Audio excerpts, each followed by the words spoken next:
हजरत इब्राहिम अलैहिस्सलाम को आग में क्यों डाला। एक बार हजरत इब्राहिम अलैहिस्सलाम एक बुतखाने में गए जहां पर बहुत से छोटे और बड़े बुत रखे हुए थे और सबसे बड़ा बुत अलग रखा था। इन बुतों के सामने तरह तरह के लजीज खाने रखे हुए थे। ये खाना बुत परस्त लोग अपने इन माबूदों के लिए लाते थे। हजरत इब्राहिम अलैहिस्सलाम ने सभी बुतों को मुखातिब होकर कहा कि ऐ पत्थर के माबूदो, तुम्हारे सामने तरह तरह का खाना रखा है, तुम इसको खा क्यों नहीं रहे हो। खाना तो अलग बात है, तुम तो आंख उठाकर भी खाने की तरफ नहीं देख रहे हो। तुम्हें क्या हो गया है, तुम किसी से बात तक नहीं करते हो। इसके बाद हजरत इब्राहिम अलैहिस्सलाम ने एक कुल्हाड़ी उठाई और वहां पर जितने भी बुत रखे थे उन्होंने बड़े वाले बुत को छोड़कर सब बुतों के छोटे छोटे टुकड़े कर दिए और कुल्हाड़ी बड़े वाले बुत के गले में लटका दी और वो बुतखाने से चले गए। जब बुतखाने में लोग बुत परस्ती के लिए आए तो उन्होंने बुतखाने का मंजर देखा तो वो हैरान रह गए। उनके सारे माबूद टूटे पड़े थे। वो सोचने लगे कि ये किस जालिम शख्स का काम है जिसने हमारे माबूदों की इस तरह तौहीन की है। और वो कहने लगे कि हमने इन माबूदों की हिफाजत के लिए यहां पर किसी शख्स को क्यों नहीं तैनात किया। फिर वो लोग आपस में मशवरा करने लगे कि एक दिन इब्राहिम हमारे माबूदों को बुरा भला कह रहा था, कहीं ये उसी का काम तो नहीं है। चुनाचे हजरत इब्राहिम अलैहिस्सलाम को घर से बुलाकर बुतखाने में लाए और उनसे पूछा, क्या हमारे माबूदों के साथ ये जालिमाना हरकत तुमने की है। हजरत इब्राहिम अलैहिस्सलाम ने जवाब दिया, आप लोग ये बात मुझसे क्यों पूछ रहे हो।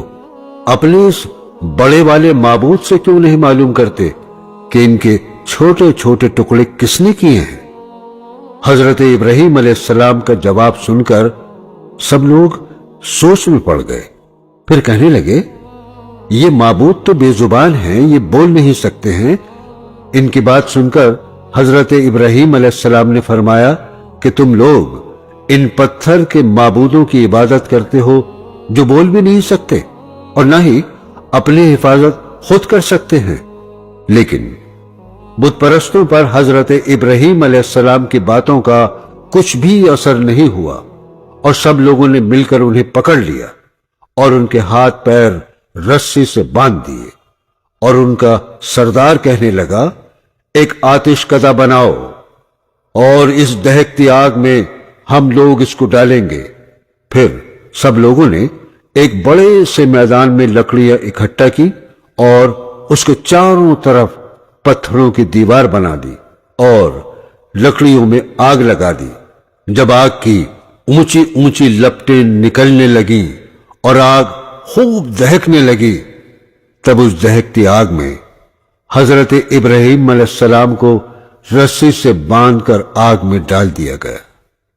इसका जिक्र कुरान पाक में भी आया है।